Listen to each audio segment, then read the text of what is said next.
I was 31 and a logistics officer at Fort Liberty, North Carolina. My job was moving supplies, managing contracts, and making sure soldiers got what they needed. Most mornings were the same. Check emails, handle shipments, walk the supply yard.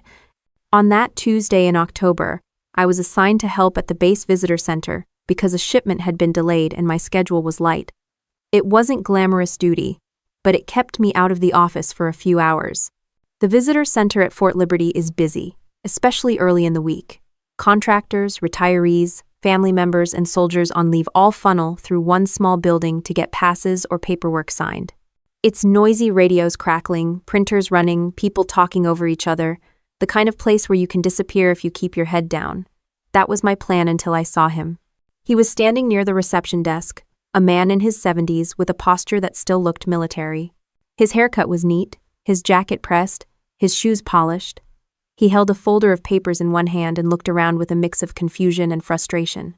The receptionist was busy with 3 people at once, and the security guards were scanning IDs. People walked right past him, as if he wasn't there. At first I assumed he was just lost. Then I noticed the way he was moving his lips without sound and gesturing with his free hand. It wasn't random waving. It was the beginning of fingerspelling. He was trying to sign to someone who didn't understand. No one stopped. Nobody even looked up. I thought of all the times I'd watched my father's old friends, men, who had given decades to the army, stand in line at a VA clinic waiting for someone to help them. I thought of the frustration on my little brother's face when strangers pretended not to see him signing at the grocery store. Learning ASL had started as a way to talk to my brother and some of Dad's friends. Over the years, it had become second nature. My first instinct was to stay at my desk.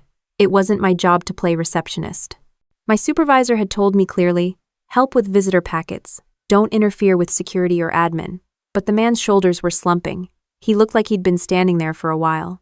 I pushed back my chair, walked over, and got his attention with a small wave. I signed, "Hello. My name is June. Can I help you?" The change on his face was instant. His eyes widened with relief and then softened into a smile. He signed back, hands moving with practiced ease. "Thank you." I was beginning to think no one here could understand me.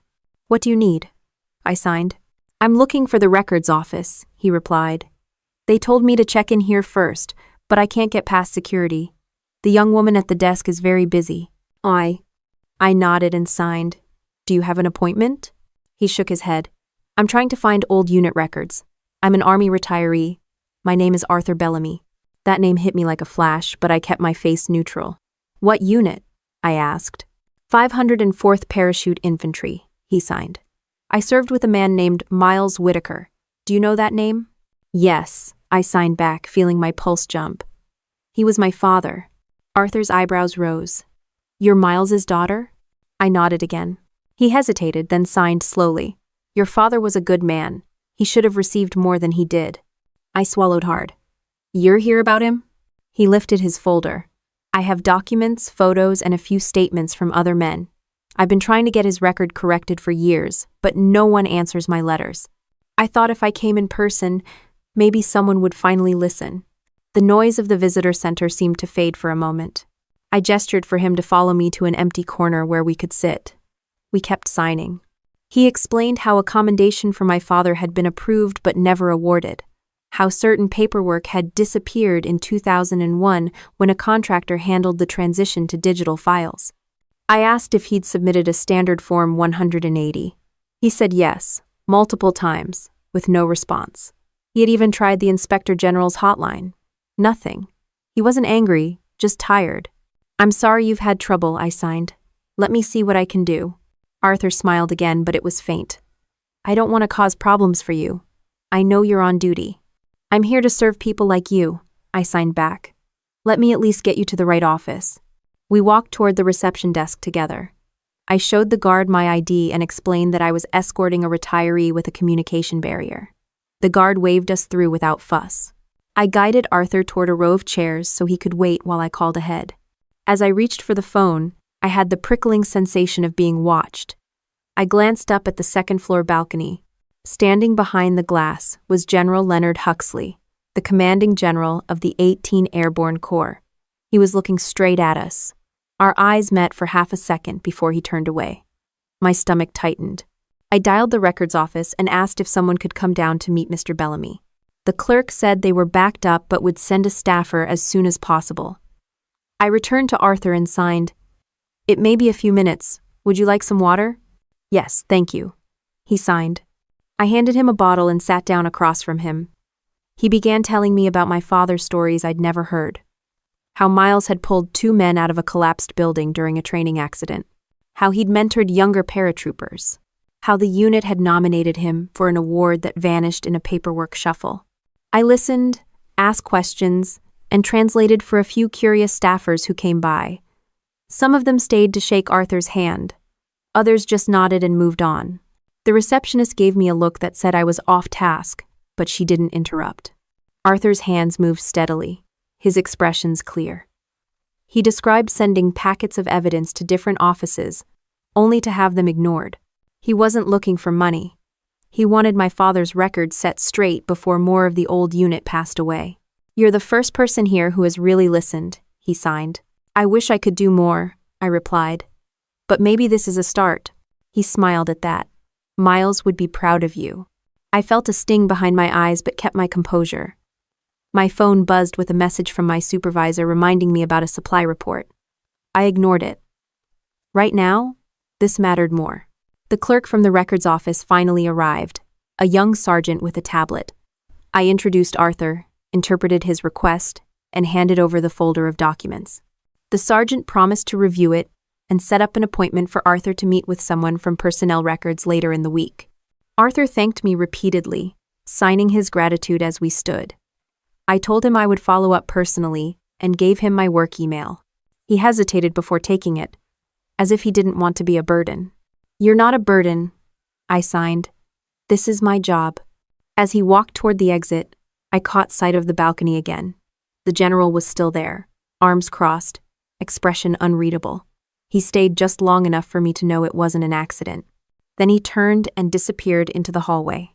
I stood in the visitor center holding Arthur's empty water bottle, my heart beating faster than it had during any jump or convoy. I didn't know what, if anything, the general's attention meant.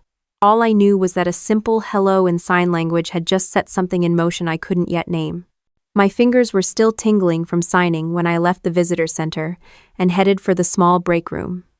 I poured lukewarm coffee into a paper cup and tried to shake off the odd charge in the air. I just helped a deaf veteran with my father's name on his lips, and the 4-star general had been staring down at us like a hawk. Before I could even take a sip, a shadow appeared at the door. Arthur Bellamy stood there, folder tucked under his arm. He had refused a ride and had walked back in after stepping outside. I waved him in and pointed at a chair. He sat, and before I knew it, we were signing again. He told me he didn't usually open up to strangers, but seeing my name tag had made him stop. He spelled WHITAKER in slow, careful fingers. "Your father saved my life," he signed. I looked down at the table. "He never talked about that," I signed back. Arthur gave a small, tight smile. He wouldn't. That was the kind of man he was. He opened the folder and slid a few photocopied pages toward me. Commendation drafts, witness statements, a grainy photo of my dad in fatigues grinning with his arm around 2 younger soldiers. "We nominated him for a Distinguished Service Medal," Arthur signed. "Paperwork approved, then it vanished. We think a contractor mishandled the files. After that, the Army said no record existed." I felt heat rising in my face. "My family lost his supplemental benefits when that happened," I signed. "My sister said there was nothing we could do." 01. Arthur's hands slowed. "Your sister?" "She's older. She handled the finances after my father died. She always told me to leave it alone." He nodded like he'd heard that story before. "People give up because the system wears them down," he signed.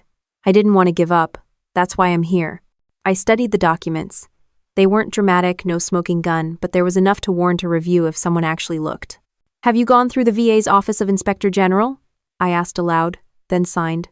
"Yes. 3 times. They sent form letters back. No action."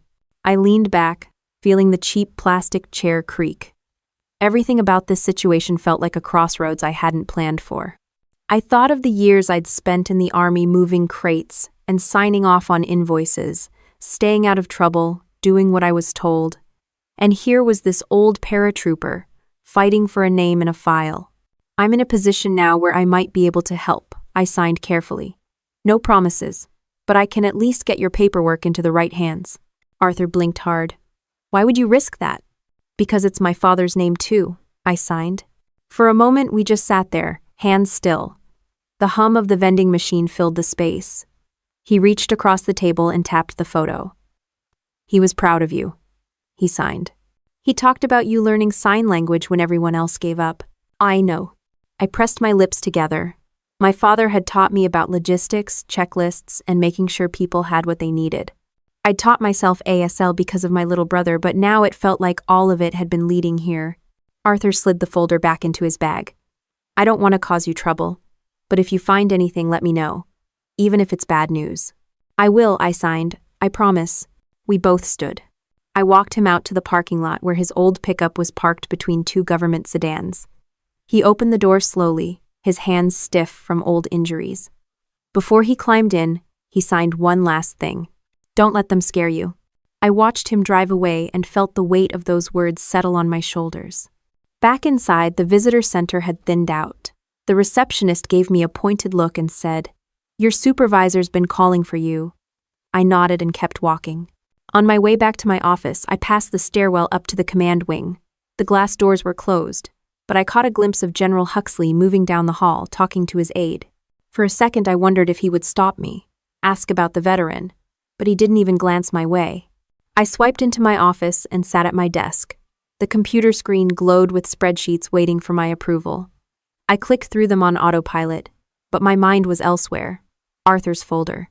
My father's missing commendation. Paige's voice telling me for years to leave it alone. I opened a browser and typed, Army Awards Lost Records Contractor, 2001. Pages of obscure forum posts and old news articles popped up. One headline caught my eye. Audit finds gaps in digitized personnel files. The article named a private contractor, Trident Apex Systems, as having mishandled thousands of records during a transition period. I felt a jolt. That name was familiar from my work in logistics. Trident Apex Systems held several current supply contracts at Fort Liberty. I opened the contract database and searched. Sure enough, they were still active, with millions in billing. I stared at the screen, trying to slow my breathing. This was bigger than a lost medal. It was a pattern. A knock on my door snapped me out of it. Major Colin Breyer, my section head, leaned in. Whitaker, General Huxley wants to see you in his office tomorrow morning. My stomach dropped. Did he say why? No, Breyer said. But he noticed what you did at the visitor center. That's not a reprimand. He just said he wants to talk. I nodded, keeping my face neutral. Breyer left without further explanation. I closed the contract database and locked my screen. In the quiet office, the fluorescent lights buzzed. I rubbed my hands over my face. Helping a deaf veteran should have been a small, decent act, nothing more. Yet somehow it had pulled a thread that led straight into my father's shadow and a 4-star general's attention. I looked at the photo of my dad taped inside my notebook. For the first time in years, I wondered if he'd left more behind than old uniforms and a folded flag. The clock on the wall read 1,700. I stood, gathered my things, and headed out of the building, the autumn air cool against my face. Soldiers were jogging past on their way to evening PT, boots pounding in rhythm. Somewhere, a bugle was playing retreat. I walked to my car without looking back at the command wing. My phone buzzed with a message from Paige asking if I could come home that weekend to help with Mom's appointments. I typed back a short yes and slipped the phone into my pocket. Driving off base, I kept replaying Arthur's hands spelling my father's name. Every movement felt like a small alarm going off. I didn't know yet what tomorrow's meeting would bring, but I could already feel something shifting under my feet. The next morning, my boots clicked against the polished hallway outside the command wing. The air smelled like fresh paint and coffee. I had never been called upstairs before, and now I was on my way to meet a 4-star general with nothing but a cryptic message from my boss. My palms were sweating inside regulation gloves. A sergeant outside the office gestured for me to wait. "The general's finishing a call," he said quietly. Through the frosted glass, I saw the silhouette of General Leonard Huxley moving back and forth, tall and deliberate, voice a low rumble. When the door opened, Major Breyer stepped out and nodded at me. Go in, Lieutenant. I squared my shoulders and entered. General Huxley stood behind his desk but didn't sit. His office had floor-to-ceiling windows overlooking the parade field. No plaques on the walls, just a large map of supply routes pinned with colored flags. Lieutenant Whitaker, he said. Sit. I sat on the edge of the chair. He stayed standing, arms folded. I watched you in the visitor center yesterday, he said. You handled a difficult situation without being told. You speak American Sign Language. Yes, sir. Why? My brother's deaf, sir, and my father's old unit had several hearing-impaired retirees. I wanted to communicate with them. His expression didn't change, but something softened around his eyes. That skill isn't common in this command, he said. Yesterday you made a visitor feel like he mattered. I need more of that. I stayed silent, unsure where this was going. He walked around the desk and leaned against it. We have a problem with contract oversight. Logistics files are a mess. Auditors from the Inspector General's office are crawling through everything, but they don't understand how our supply chain really works. We're standing up a temporary transparency task force to clean house. I want you on it. My throat went dry.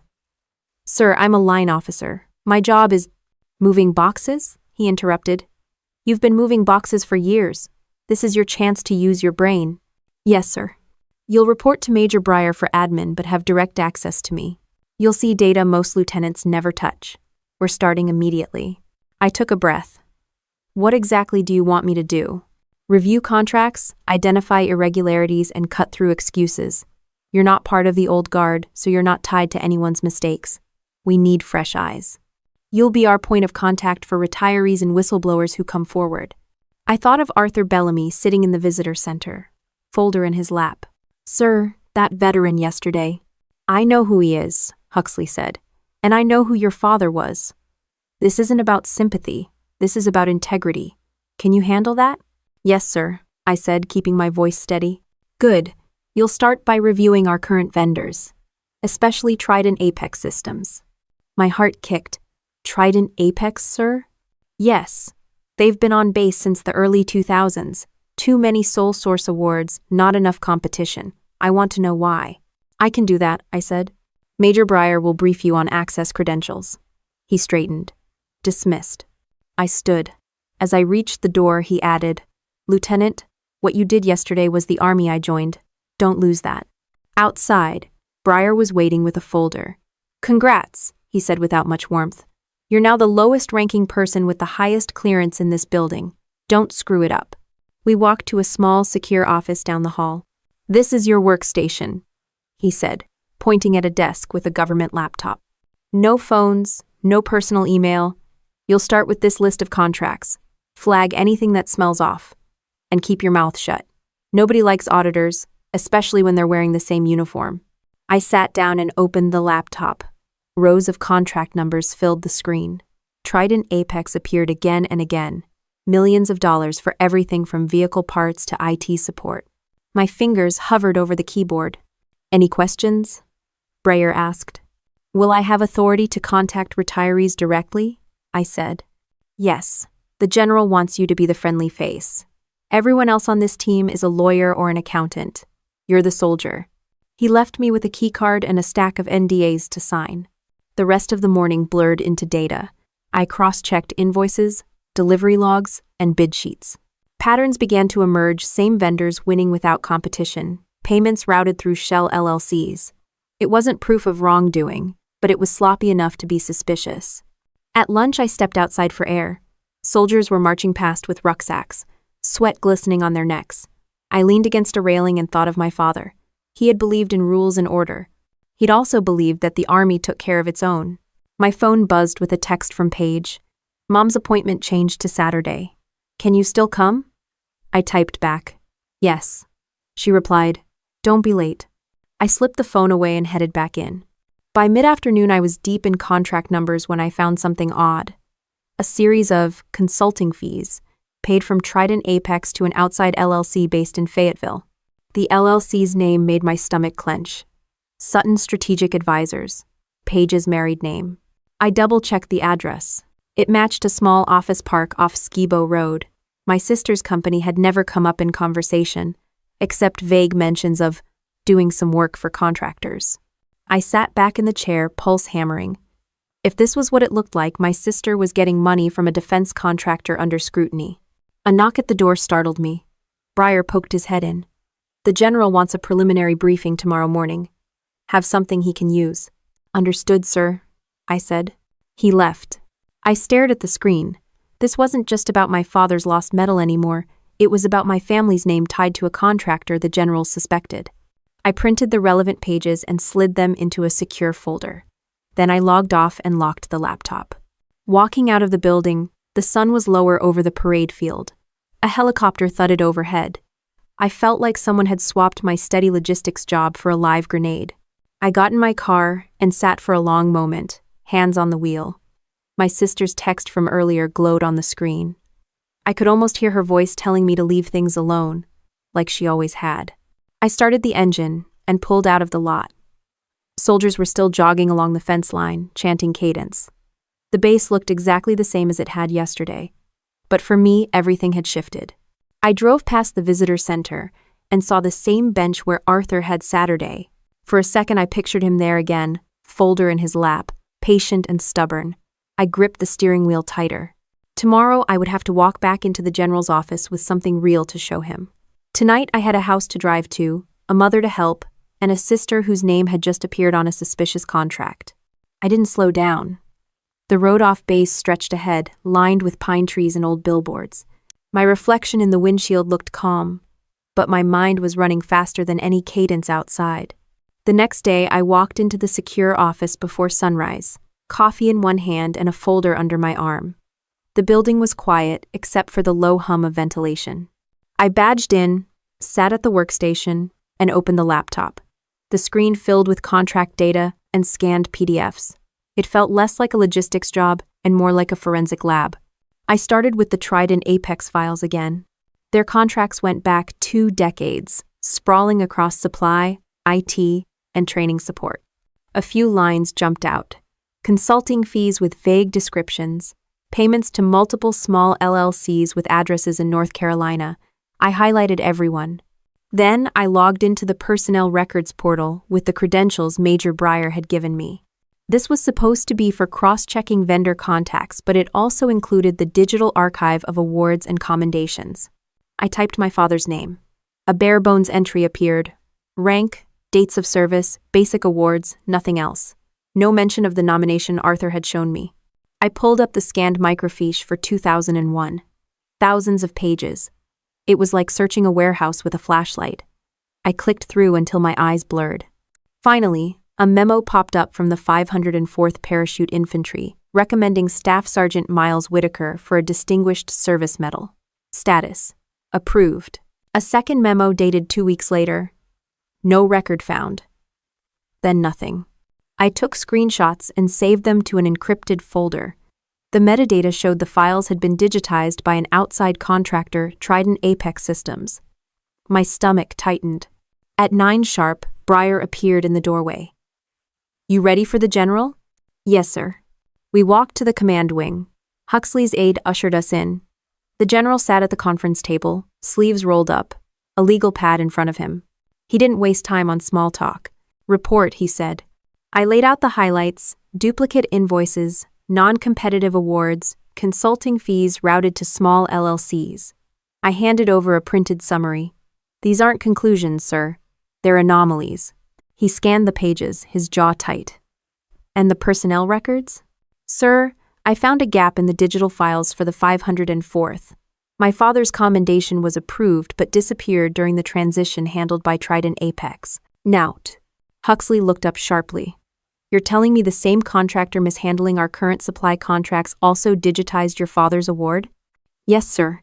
Breyer shifted uncomfortably. Huxley tapped his pen. "Keep digging. Don't assume coincidence." "Yes, sir." He closed the folder. "From now on, you report directly to me on Trident Apex. Breyer will handle your other tasks." "Understood," I said. "Good. That will be all." Back in the secure office, Breyer exhaled. "You just stepped into a minefield," he said. "I didn't step into anything," I said quietly. "It was already there." He gave me a look, then left me alone. I turned back to the laptop. The deeper I went, the clearer the pattern became. Trident Apex had used a web of consultants to bill for non-existent services. Some of the LLC names were generic. Others had faint personal connections to base staff. Each payment was just small enough to avoid audit flags, but together added up to millions. When I hit the entry for Sutton Strategic Advisors again, I opened the business registry. It listed Paige Sutton as managing member. Start date: 6 months after Dad's death. Services: logistics consulting. No details. I rubbed my eyes and kept working. It was past noon when Arthur Bellamy's email arrived. He'd managed to get into a records appointment later that week and attached scanned affidavits from 2 other retirees confirming my father's nomination. I saved them, printed copies, and added them to the folder. At one, I met with a civilian auditor assigned to the task force. He was an older man with a tie askew and the cautious tone of someone who'd seen too much. I showed him the flagged contracts without mentioning my family. "This is ugly," he muttered, "but not surprising. Contractors get cozy with commands all the time. Can we prove fraud?" I asked. "Proof is a big word," he said. "You need original documents, signatures, bank records. Without that, it's just bad bookkeeping." I thanked him and returned to my desk. If original documents were the key, I needed to find them before someone made them disappear. By mid-afternoon, I had built a timeline showing Trident Apex's entry into Fort Liberty contracts, the disappearance of my father's award, and the creation of Paige's LLC. The overlap was glaring. I stared at the screen, thinking about my sister's warning to leave it alone. My phone buzzed with a text from her. "Don't forget Mom's prescription on your way." The timing made me laugh under my breath. I finished the day by filing a formal request through the Army Records System for hard copies of the 504th Commendations from 2001. It was a routine request on paper, but my hands shook as I typed. At 5:30, I shut down the laptop and slipped the folder into a locked cabinet. As I left the office, the hallway echoed with boots and muted conversation. A group of junior soldiers passed, joking about rations. I envied their lightness. Outside, the sky was overcast, the parade field empty except for a few runners. I walked toward the parking lot, my mind full of numbers, signatures, and the old photo Arthur had shown me. Halfway to my car, I heard someone call my name. Turning, I saw Arthur standing by the fence in a windbreaker, his truck parked nearby. He lifted a hand. I crossed over. "You didn't have to come back," I signed. "I had to drop off more papers for the records office," he signed, "and I wanted to see if you were okay." "I'm fine," I signed back. "Working on it." He studied my face. "You look like your father when he was onto something," he signed. I gave a small, crooked smile. "Let's hope I'm better at paperwork than he was." Arthur laughed silently. "Keep copies of everything," he signed. "Never give them your only proof." End quote. I nodded. "Thank you for the affidavits, they help." "Anything you need, just ask," he signed. "We're not done yet." I watched him climb back into his truck and drive off. The wind picked up, rattling the chain-link fence. I stood there for a long moment, the smell of jet fuel from the airfield drifting across the lot. My phone buzzed again, this time with an email alert from the record system acknowledging my request. I tucked it away. Back in my car, I set the folder on the passenger seat and started the engine. The radio played some country song about family and duty. I turned it down and focused on the road out of the base, headlights cutting through the gray evening. The supply warehouses, the motor pool, the old brick barracks slid past. All of it looked the same to anyone else. To me, every building now felt like a box hiding someone's secret. I drove on without slowing, the folder shifting slightly with each turn, my mind tracing the paper trail I'd begun to unravel. The drive to my mother's house that weekend was quiet except for the low hum of the tires on the highway. I had the folder on the back seat under a jacket, my phone muted. As I turned onto the familiar street lined with modest ranch houses, I felt my shoulders tense. Paige's SUV was already in the driveway. I parked and sat for a second, breathing through my nose. Then I got out, grabbed the groceries Mom had asked for, and walked up the path. The door opened before I could knock. Paige stood there in a crisp blouse and jeans, her hair pulled back like she was headed to a board meeting instead of visiting our sick mother. "You're late," she said flatly. "Traffic," I said, stepping past her. "Where's Mom?" "Resting," Paige replied. She had a rough night. I set the groceries on the kitchen counter and started unpacking. Paige leaned against the fridge, arms crossed. "You've been busy," she said. I kept my eyes on the bread. "Work is work. Don't play dumb, June. Word travels. The general himself pulled you onto some special team. What are you really doing?" I closed the cabinet slowly. "Reviewing contracts." "Which contracts?" she pressed. I turned to face her. "Why?" She looked at me for a long moment, then said, "Because my name came up, didn't it?" The kitchen felt suddenly smaller. "Paige." She held up a hand. "Don't. I told you years ago to leave Dad's records alone. There are things you don't understand." "Then explain them," I said. Her voice dropped. "When Dad died, we were drowning in bills. Trident Apex offered me a consulting contract. They said they'd help push through some back pay, maybe get Mom's benefits reinstated. All I had to do was advise them on base procedures. It was legal." "Was it?" I asked. "Yes," she snapped. "I didn't touch Dad's files. I didn't make anything disappear. I was trying to keep this family afloat." I stepped closer. "Paige, your company is listed as a recipient of fees tied to contracts under investigation.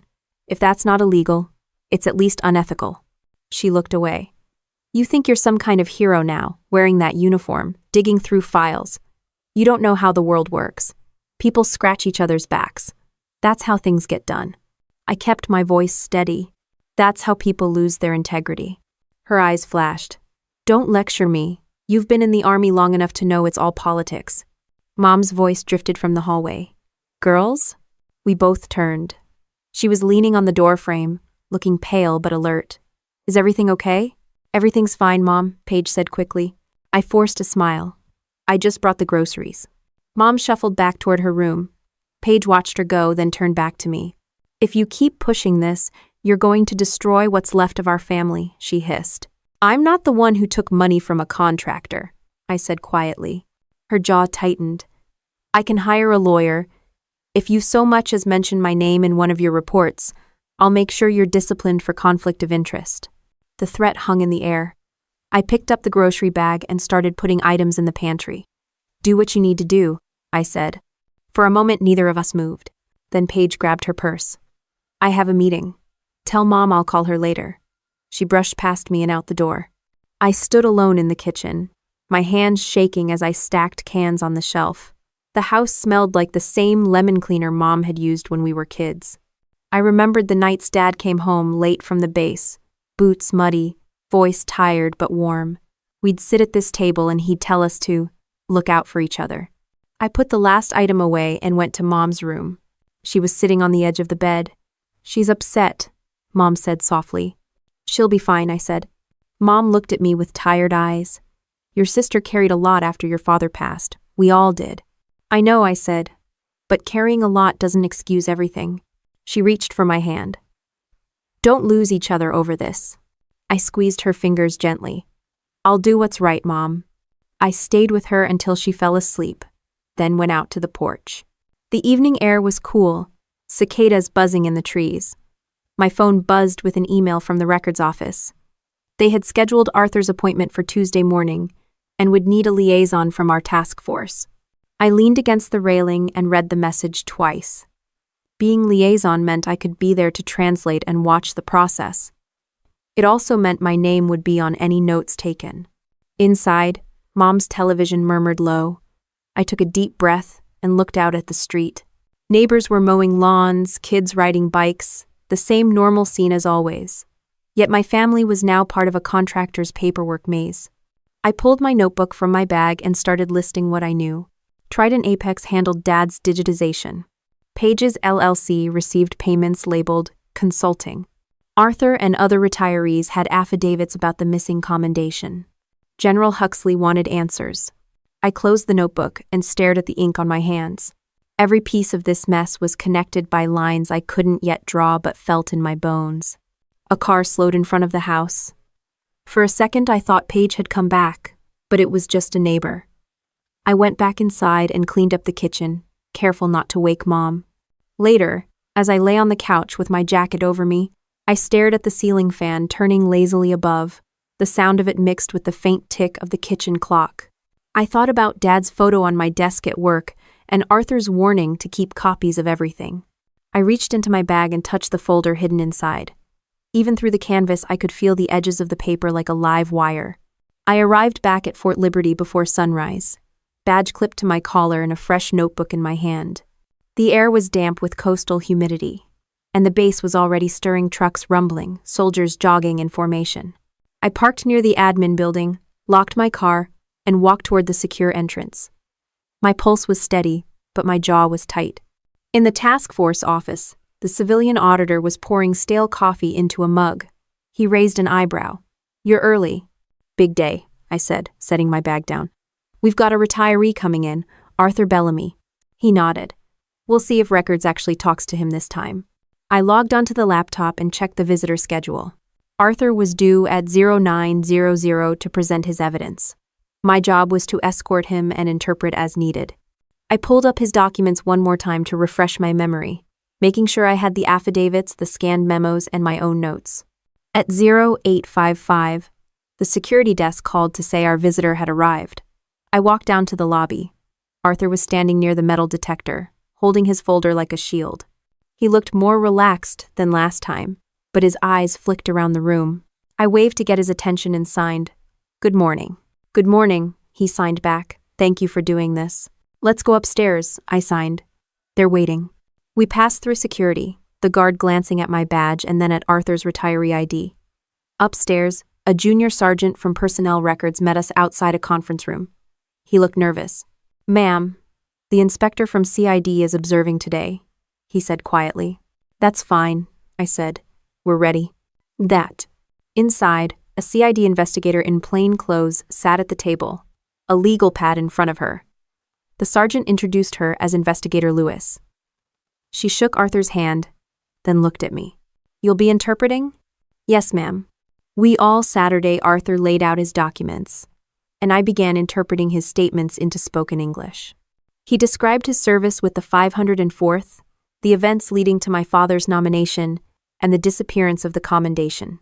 Lewis asked questions, and I signed them to Arthur. He responded calmly, his hands precise.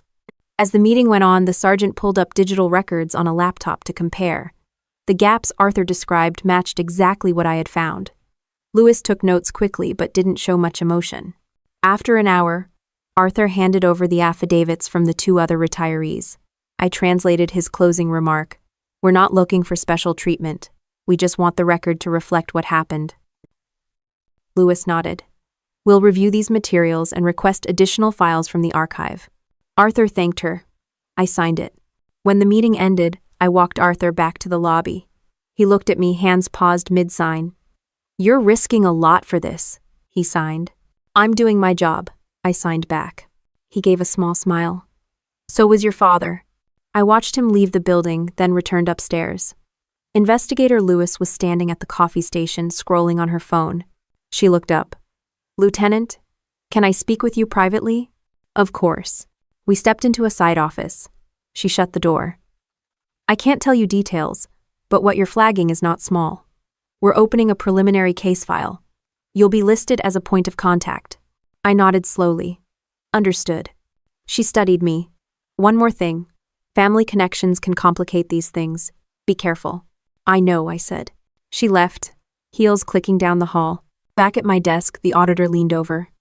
"What'd she say?" "That they're opening a file," I said quietly. He whistled under his breath. "Buckle up." I spent the rest of the morning combing through more contracts. The deeper I dug, the more patterns emerged, overlapping invoices, repeated signatures from the same approving official. One name popped up repeatedly, a mid-level civilian in the base administration office. I cross-referenced his signature with the personnel roster. He'd been in charge of records back in 2001, during the digitization. Now he approved Trident Apex invoices. That was a direct link between the lost commendation and current contracts. I printed the documents and highlighted the names. The auditor leaned over my shoulder. "That's your guy," he said. "It's not proof yet," I replied. "It's a start," he said. At lunch, I walked outside for air. The parade field shimmered in the heat. Soldiers jogged past chanting, their cadence sharp. I took a long drink from my water bottle and thought about Paige. If this investigation moved forward, her name would inevitably surface. When I got back, my email had a new message from the Judge Advocate General's office. I had asked for guidance about whistleblower rights when the potential subject was a family member. The reply was clear. If you believe you have a conflict of interest, disclose it to your chain of command immediately. You are protected when reporting suspected fraud, but you must separate personal matters from official duties. I stared at the screen. My stomach felt like a stone. Breyer appeared at my door. The general wants an update at 1600, he said. I'll be ready, I said. He hesitated. Whitaker, you're stepping into something ugly. Don't get burned. I'll be fine, I said. He left. I spent the next few hours preparing a concise briefing. I removed any mention of Page's company for now and focused on the contractor's patterns and the administrative link. I included Arthur's affidavits and the digital record gap. At 1600, I walked to Huxley's office. He was at the window, hands clasped behind his back, looking out at the field. He turned as I entered. Report, he said. I laid out the findings, careful and factual. He listened without interrupting, then asked a few pointed questions about the administrative official's role. I answered each one. Finally, he said, Good work. We'll let CID handle the personnel issues. You keep tracking the paper. Understood? Yes, sir.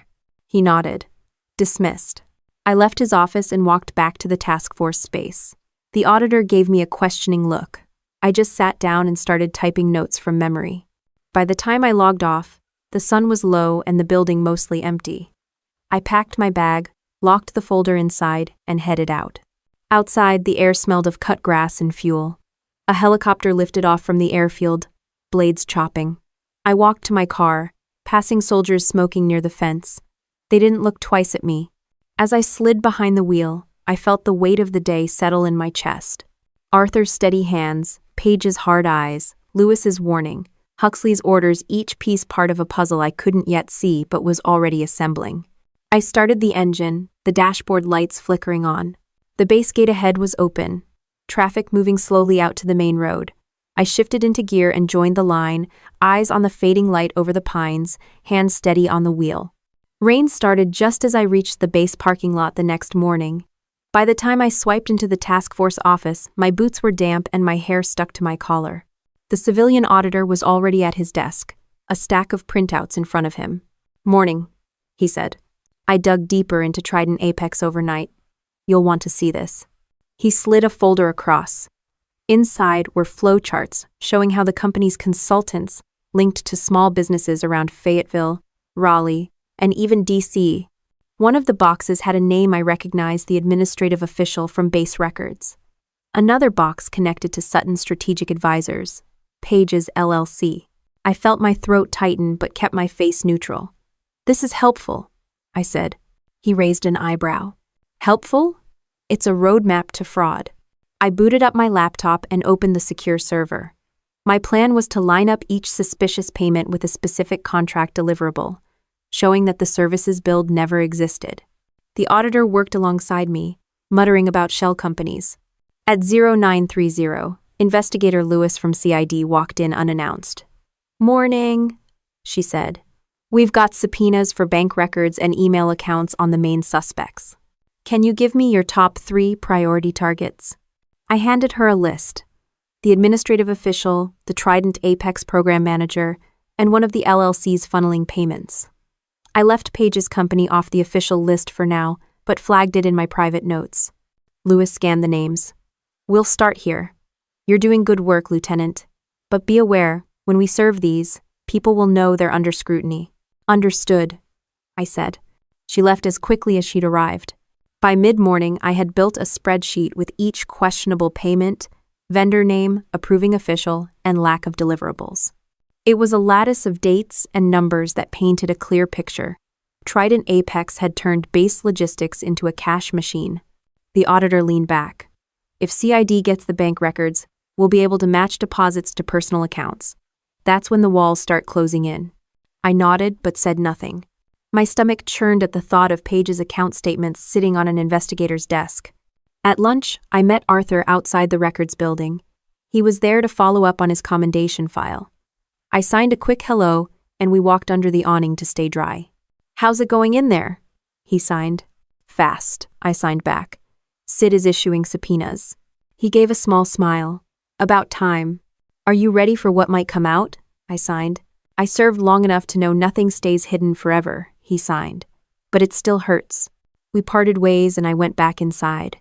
My inbox had exploded with messages from Breyer and Huxley's aide asking for updates. I wrote a concise report and attached the spreadsheet. At 1,400, Breyer stopped by my cubicle. "The general wants you at a closed-door briefing in 1 hour," he said.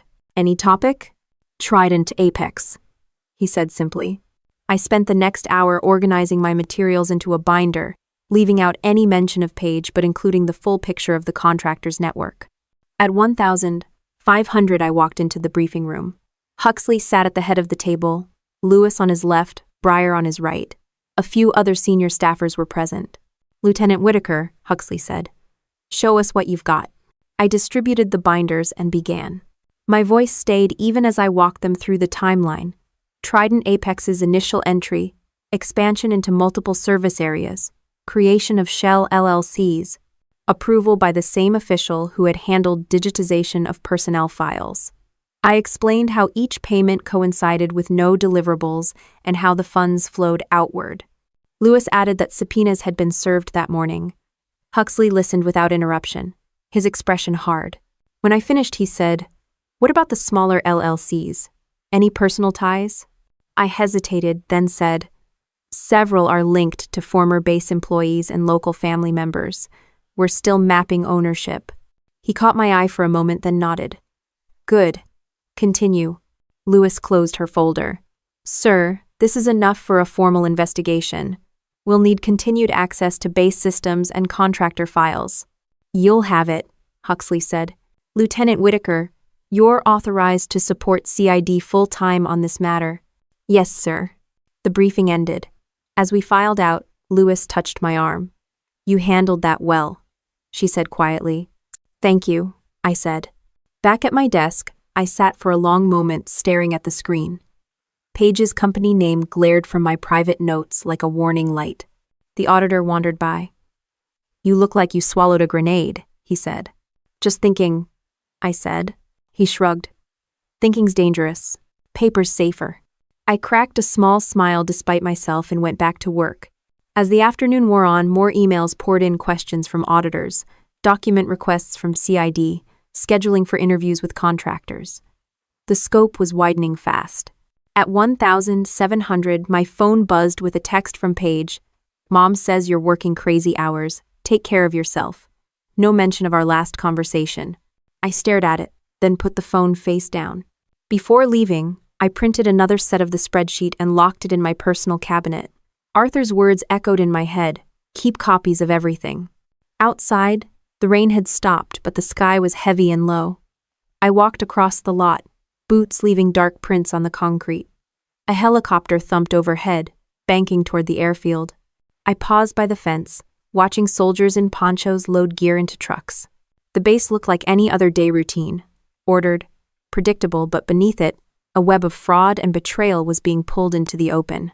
I adjusted my bag on my shoulder and headed for my car, mind still tracing the lines between contracts, bank records, and family ties. 2 nights later, I drove to a small diner off Highway 87 where Page had asked to meet. The neon sign flickered, throwing red light across the wet asphalt. I parked, shut off the engine, and sat for a second with my hands on the wheel. Inside, the diner was mostly empty, just a few truckers at the counter and a waitress refilling coffee. Page was in a booth near the back, blazer draped over the seat like she'd come straight from a meeting. I walked over and slid into the booth across from her. She didn't smile. "Thanks for coming," she said. "You said it was urgent," I replied. She wrapped her hands around a mug. "It is. I got a call from a friend who does compliance work. CID is pulling bank records from companies tied to Trident Apex. Mine's on the list." I didn't answer. Her eyes searched my face. "Was that you?" "I'm part of the task force," I said evenly. "They issue their own subpoenas." She leaned forward. "June, listen to me. You're walking into something you don't understand. These contracts touch people way above your pay grade. You're not going to save Dad's honor. You're going to burn yourself. Oleg double. I kept my voice calm. It's not about saving Dad's honor anymore. It's about fraud and abuse of veterans. The evidence is there. She shook her head. You always were the idealist. I stared at her. And you always thought bending rules was smart business. Paige's jaw tightened. I didn't bend rules. I took an opportunity. Trident Apex needed local insight. I provided it. Everything was above board. And I slid a printout across the table, one of the spreadsheets from my private notes with her company's name highlighted. These payments match invoices for services that don't exist. She glanced at it, then pushed it back. You don't know the full story. Then tell me, I said. Her eyes dropped to her coffee. They promised me if I helped, they'd expedite Dad's back pay and Mom's benefits. They never did, but by then I was tied in. I thought I could control it. I was wrong. I let out a slow breath. Paige, you're admitting to a federal crime. She looked up sharply. Don't act like a cop. You're my sister. I'm a commissioned officer, I said quietly. And you're listed on payments under investigation. I can't ignore that. Her voice cracked. I was trying to keep us from losing the house. I was trying to keep Mom out of debt collectors' calls. And you were gone. At school, then in the army. You don't know what it was like. Oh, wait. I felt a pang, but didn't look away. I know what Dad taught us. Do the right thing even when no one's watching. She gave a bitter laugh. You think the army lives by that? You think your 4-star general does? I straightened. This isn't about him. It's about you and me. The waitress came by with a coffee pot. We both shook our heads. Paige lowered her voice. If you turn in everything you have, my name will be on it. I could be charged. I could go to prison.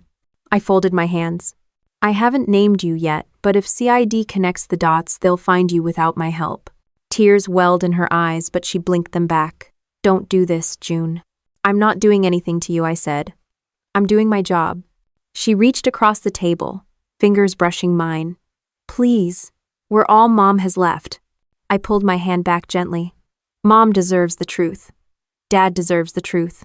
And veterans deserve a system that isn't bleeding them dry. Ours. For a moment, she looked like she might scream. Then she slumped back against the booth. You've changed, she muttered. I grew up, I said. She stared at me, then pushed out of the booth. I need to go. I stood as she did. Paige. She put on her blazer, shoulders squared. If my lawyer contacts you, don't answer. Then she walked out into the night. I sat back down, heart pounding, the printout still on the table. The waitress approached cautiously. You okay, honey? Yeah, I said. Just the check, please. I paid and left. Outside, the rain had stopped, but the pavement was slick under the neon glow. I got in my car, started the engine, and sat with my hands on the wheel until the tremor left them. Back on base the next morning, I went straight to the task force office. Investigator Lewis was already there, looking at a map of payment flows. We got more records overnight, she said. It's blowing open. As one. I logged in and saw the new data. More LLCs, more signatures. The administrative official's name was all over it. Paige's company was listed among secondary recipients not yet highlighted. I kept my voice neutral. Any big surprises? Lewis shrugged. Too early to tell, but someone's been tampering with digital personnel files for years. That's obstruction, not just fraud. The auditor came over. We've got enough here to trigger suspension of Trident Apex contracts. I nodded, focusing on the screen. At noon, Breyer called me into his office. He closed the door. The general is considering a public announcement about the task force. If he does, the press will start digging. Your name could come up. I understand, I said. He studied me. Is there anything you need to disclose about conflicts of interest? I looked him in the eye. Not at this time, sir. He nodded slowly. All right. Keep your head down and do your work. 1. I returned to my desk and opened the latest batch of emails. One from Arthur popped up. Found another photo from 2001. Shows original signature on commendation memo. I downloaded it, compared it to the digital version in the system, and saw the difference immediately. The signature had been replaced in the scanned copy. That was direct evidence of tampering. I printed it and added it to my binder. My hands were steady now. By late afternoon, the office buzzed with controlled chaos. CID agents coming in and out, auditors running queries, Breyer on the phone. I kept working, eyes on the data, ears tuning out the noise. At 5, I shut down my laptop, locked up my binder, and walked out into the warm evening. Helicopters thumped overhead, and somewhere on the parade field a drill sergeant barked orders. The base looked the same, but to me it felt like the ground was shifting underfoot. I crossed the parking lot to my car, the air thick with the smell of pine and fuel, my mind on the diner, Paige's face, and the evidence now sitting in my locked cabinet. Morning sun spilled across the parade field as I walked toward the CID building with a thick binder under my arm. Today wasn't another staff briefing. Today was the closed-door hearing where CID, the Inspector General, and Army Legal Counsel would question witnesses under oath. Arthur was already inside waiting to testify. My stomach stayed calm, but every step felt measured. A sergeant at the door checked my badge and waved me through. Inside, the air smelled of coffee and paper. A conference room had been transformed into a formal proceeding space. Long table, 2 flags at the end, stenographer seated off to the side typing steadily. General Huxley sat quietly at the back, not at the head. He wore his uniform coat today, ribbons perfectly aligned, eyes steady. Investigator Lewis gestured me to a seat. "You're up after Mr. Bellamy," she murmured. I opened my binder and laid out the tabs. Payment flows, affidavits, digital record discrepancies, bank transfers, original signatures. Everything was in order. Across the table sat the base administrative official, the Trident Apex program manager, and 2 lawyers in suits contractor counsel. They whispered among themselves, glancing at the exhibits. Arthur entered from a side door accompanied by a clerk. He took the witness seat, raised his right hand, and was sworn in. I moved to the interpreter's chair next to him. For the next 45 minutes, I signed the questions from CID attorneys and voiced Arthur's responses. He described his service, my father's nomination, the missing award, and the pattern of contractor influence. He stayed calm, even as contractor counsel tried to poke holes in his memory. When asked to identify signatures, Arthur leaned forward and tapped the original memo he'd brought. "This is the signature from 2001, I voiced. "It does not match the digitized version currently in the system." The stenographer's keys clattered faster. CID attorneys entered both versions into evidence. The contractor's lawyers objected but were overruled. When Arthur finished, he signed, "That's all I know. I just want the truth recorded." I voiced it, and the room went silent for a moment. Then the chairperson thanked him and excused him. He squeezed my hand before leaving, his face composed. Lewis signaled me to move to the main table. "Lieutenant Whitaker, please take the witness seat." I did. The oath felt heavy but steady on my tongue. CID counsel began.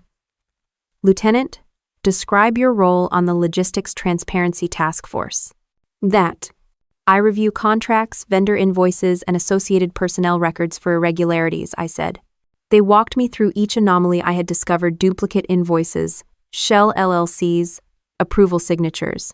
I answered directly, sticking to facts, dates, and exhibits. My voice didn't waver. Then they asked, "Did you personally benefit from any of these contracts?" "No," I said firmly. "Do you have any personal relationship with any of the named LLC owners?" I hesitated a fraction of a second. "One of the LLCs, Sutton Strategic Advisors, is managed by my sister." I disclosed this to my supervisor and removed myself from any decision-making regarding that entity. The contractor's lawyer pounced.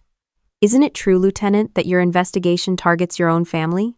"I am not targeting anyone," I said evenly. "I'm reporting facts." He tried another angle. "Couldn't your personal feelings about your father's commendation influence your judgment?" I met his eyes. "That's why I document every finding and keep independent corroboration. The evidence stands without me." The chairperson cut him off. "Move on." They shifted to the digital record gap. I described how the commendation memo vanished during Trident Apex's digitization and how signatures had been altered. I produced the original photo Arthur had given me and the system copy for comparison. The difference was obvious even from across the room. Lewis entered a chain of custody form showing how Trident Apex handled the files. "This indicates tampering," she said aloud. The administrative official shifted in his seat, glancing at his attorney. Sweat beaded at his temple. One of the CID attorneys turned to him. Would you like to explain how these records were altered under your supervision? His lawyer whispered urgently, but the official spoke anyway. I was told to expedite the scanning. I didn't review every document. That's not the question, the attorney said. Who directed you to remove or change signatures? He swallowed. I can't. His lawyer cut him off. My client invokes his rights and will not answer further questions at this time. The room buzzed with low voices. The chairperson banged a small gavel. Order.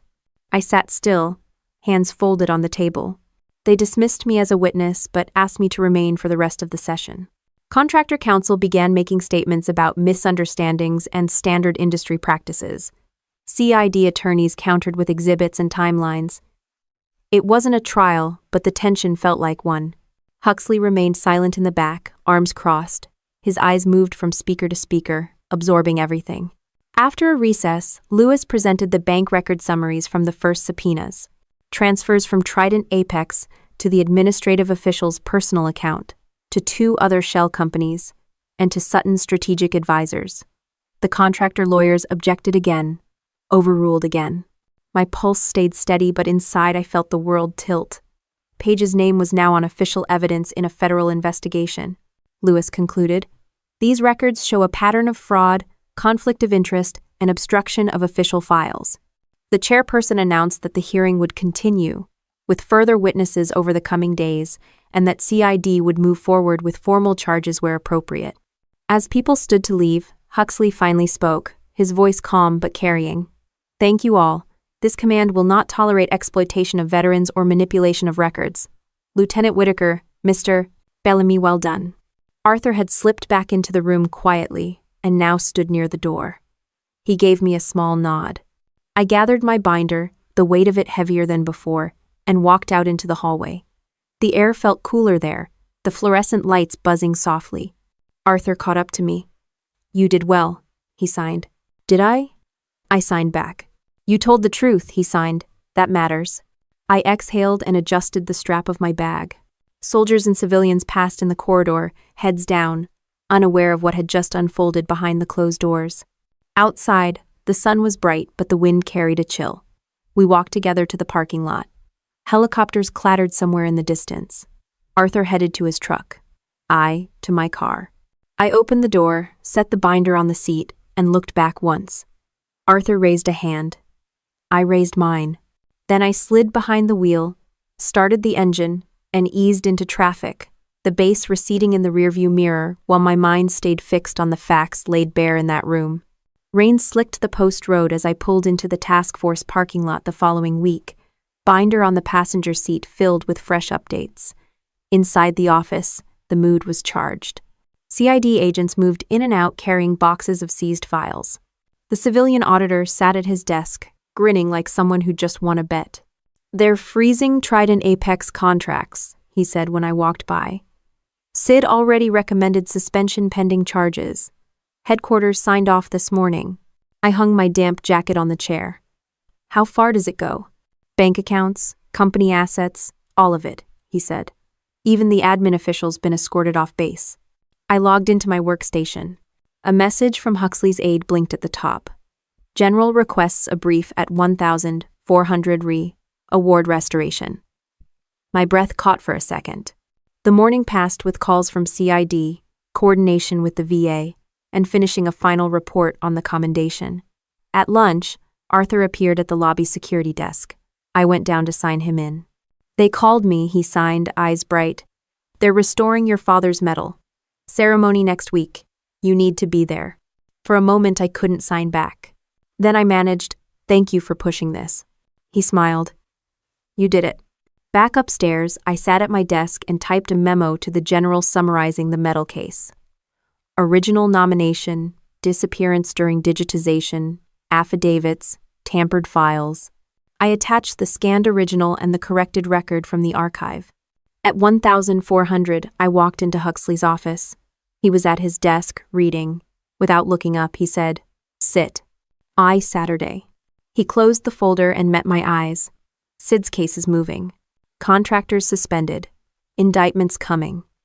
The VA and Army Board for Correction of Military Records reviewed your father's file, and approved reinstating his Distinguished Service Medal. They're scheduling a presentation for next week. I thought you should know before it hits the wires. My throat tightened. Thank you, sir. He leaned back. Don't thank me. You and Bellamy did the work. I just gave you cover. I managed a small smile. He continued, You've proven a point about inclusion, about paying attention. Most people walk past a problem. You stopped. That matters. I nodded. Yes, sir.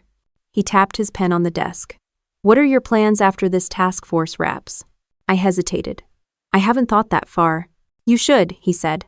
We're creating a permanent ethics and accessibility office for the Corps. You'd be good at it.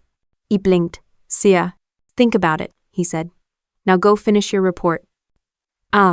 Back in the office, the auditor handed me a printed news article. Federal investigation targets Trident Apex Systems. The headline sat above a photo of the contractor's headquarters. My eyes drifted to a line halfway down. A related company managed by a family member of an Army officer is also under review. No names yet. I folded the paper and set it aside. The rest of the afternoon was a blur of document uploads, phone calls, and preparing the ceremony details.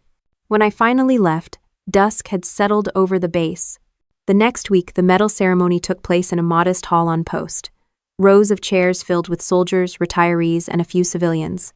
Arthur sat in the front row, hands folded. Mom sat beside him, looking frail but proud. Paige was absent. I stood at the back until a public affairs officer motioned me forward to sit with my family. The hum of quiet conversation filled the room. On the stage, a table held the Distinguished Service Medal in a velvet box. General Huxley entered, the room standing until he reached the podium. He spoke briefly about service, integrity, and the importance of honoring those who served. Then he called Mom forward to accept the medal on Dad's behalf. As the applause swelled, Arthur signed across the aisle. He would be proud. I signed back. We did it. Mom's hands trembled as she held the box. Tears shone in her eyes. For the first time in years, I saw her shoulders lift. Afterward, soldiers and retirees came up to shake Arthur's hand and speak with Mom. Huxley approached me quietly. Good work, Lieutenant, he said. You changed more than one record. Thank you, sir, I said. He glanced around. Where's your sister? I shook my head. She couldn't make it. He gave me a long look but said nothing. Later that day, CID released a public statement confirming the suspension of Trident Apex contracts and ongoing charges against several individuals, including the administrative official and 2 contractor executives. My phone buzzed with messages from reporters, none of which I answered. At home that night, Mom set the medal on the kitchen table under the light. Your father's name is cleared, she said softly. Arthur raised a glass of iced tea. To Miles, he said. We all echoed it. My phone vibrated with a text from Paige.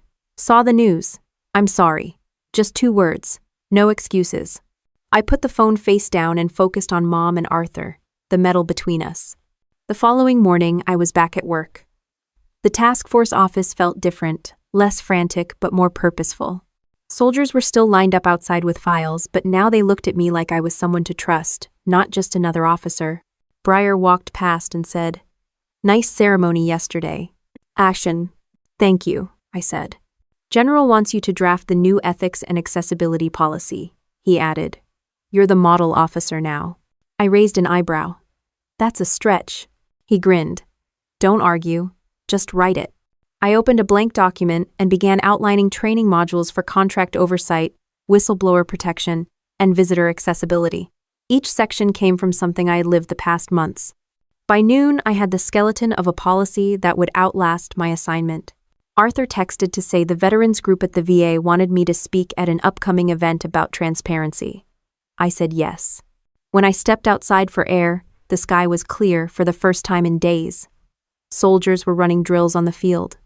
Somewhere, a band practiced for a change of command ceremony. The base looked ordinary, but to me it felt like something had shifted. Not just a medal restored, but a culture moving 1 inch closer to accountability. I walked back inside, the sound of boots on tiles steady, the weight of the binder finally beginning to ease. 6 months after the medal ceremony, the morning sun glinted off new signage outside the Fort Liberty Community Center. Veterans Access and Inclusion Program. Inside, Rows of folding chairs faced a modest stage where a banner read, "Welcome home deaf and disabled veterans." The smell of fresh coffee mixed with polish from the newly painted walls. I stood near the back of the room in my duty uniform, scanning the crowd. Retired soldiers with canes, young service members in wheelchairs, spouses, and local volunteers filled the seats. Arthur Bellamy stood at the podium flipping through his notes. He caught my eye and signed a quick hello before turning back to his papers. Mom sat in the second row, medal pinned to her blouse. She was healthier now, cheeks less pale. Around her sat several soldiers from my unit who had helped with the program rollout. The low murmur of conversation was steady but warm. When the public affairs officer announced the start, Arthur stepped to the microphone. He didn't speak. Instead, an interpreter voiced his words while he signed. He told the room about his decades in uniform, the challenges of navigating military bureaucracy as a deaf veteran, and the difference it made when someone simply paid attention. As he signed, I watched soldiers in the audience lean forward, their expressions softening. A few tried to mirror his signs. The interpreter finished with his closing line. "Inclusion is not charity, it's respect." The room erupted in applause, hands waving in the air, the deaf sign for clapping. Arthur stepped back, smiling, and gestured for me to join him on stage. My boots clicked on the polished floor as I walked up. I turned to the crowd and spoke plainly. This program started because of one conversation in a lobby. We saw what wasn't working and fixed it. Today, Fort Liberty is committing to making access and respect part of our culture, not an afterthought.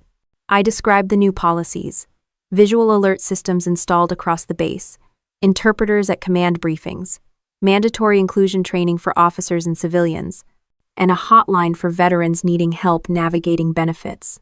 "These aren't extras," I said. "They're basics." When I finished, the applause rose again. Arthur shook my hand, then signed quietly. "You did it." I signed back. "We did it." After the event, clusters of attendees gathered around tables with coffee and donuts. Soldiers practiced simple signs from the pamphlets we'd handed out. A young corporal approached me shyly and signed, "Thank you," with both hands. Outside the building, the parade field shimmered in the spring light. Mom walked beside me, her steps slow but steady. "Your father would be proud," she said softly. "I hope so," I replied. A black sedan pulled up near the curb. General Huxley stepped out, no entourage, just a folder under his arm. He approached with an easy stride. "Lieutenant," he said. "General," I said. He glanced at the bustling crowd inside. Quite a change from a few months ago. "Yes, sir. You've built something lasting," he said. "The Corps will keep this program permanently. And your Ethics and Accessibility Office goes live next month. You'll have a team and a budget." "Thank you, sir," I said. He smiled faintly.